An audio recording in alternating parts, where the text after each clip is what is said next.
Hi Nils, thank you very much for accepting our invitation. We are happy to see you here. This is the Congress number 8 for Russia. How is your feeling? Because I know that you travel a lot, so... Actually, it's my first time in Russia and it's been wonderful. I really enjoyed being here. It's a very interesting meeting. It's covering an awful lot of ground and there's some really eminent speakers here to be beside on the panel. But more than that, I've just enjoyed being in St. Petersburg, which is the most beautiful city. And I really didn't know what to expect, but in our tours we've had a really lovely time. It's been very beautiful. Great. I must tell you that you have more to see, so you will definitely have another excuse to come back. Fabulous. Really looking forward to it. Thank you. Tell me, what is your favorite topic in terms of the plastic surgery?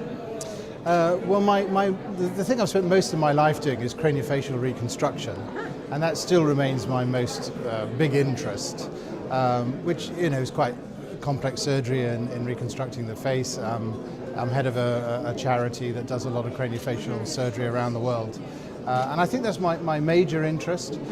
Saying that, my workload has become increasingly aesthetic in my private practice, and so that is something that I'm very interested in, and I do a lot of rhinoplasty surgery and facelift surgery. Interesting. So it's like two kinds of the patient who came after trauma or neurosurgery, or it's what kind of patients you are? So most of them are children that are born with facial deformities, okay, or trauma work of the facial and brain region, and then there's also a head and neck cancer resections and then reconstructions after the tumours have been removed. So quite a broad range of patients from the day they're born until maybe they're 80 years old or so.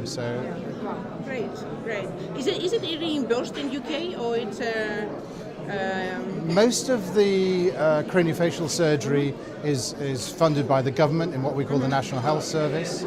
But there is, working in the UK, there are still a lot of people who come to the UK from abroad for this kind of surgery. Very interesting. Tell me about the endotynes practice. Is it really helpful for the plastic surgeon to use this kind of device? I've been really impressed with the endotyne device. I think for me, it's the best method of lifting and suspending tissues in the face. It's very, very simple to use. It's very powerful, it's very effective, and the costs are not great. And in terms of, it has many benefits over the simple sutural techniques, and the only downside is the small cost. And in my practice, most patients are not so concerned about the costs. That's good. Good. What you will advise for the young surgeons? What should they do to become experts in their specialty, in their practice? I don't know how much it differs between Russia and the UK, but in the UK we have a problem in that surgical training now has been much shortened. There are shorter numbers of years and shorter numbers of hours in which to gain the training. And as a consequence, they finish and become consultants with much less training than we had. And my advice to the young surgeon now is to travel the world, do craniofacial or other fellowships depending on what your specialty is, and maybe spend another 2 or 3 years after you've finished your training doing extra training in the specialty that you want to work in.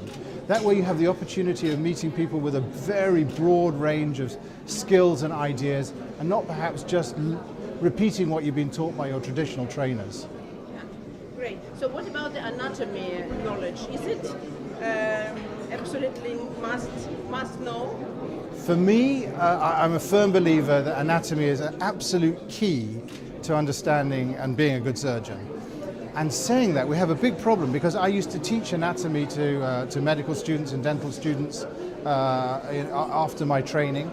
And all over the body, all the anatomy. And the thing that I discovered was how the anatomy in the UK is being taught less and less as part of the medical core curriculum.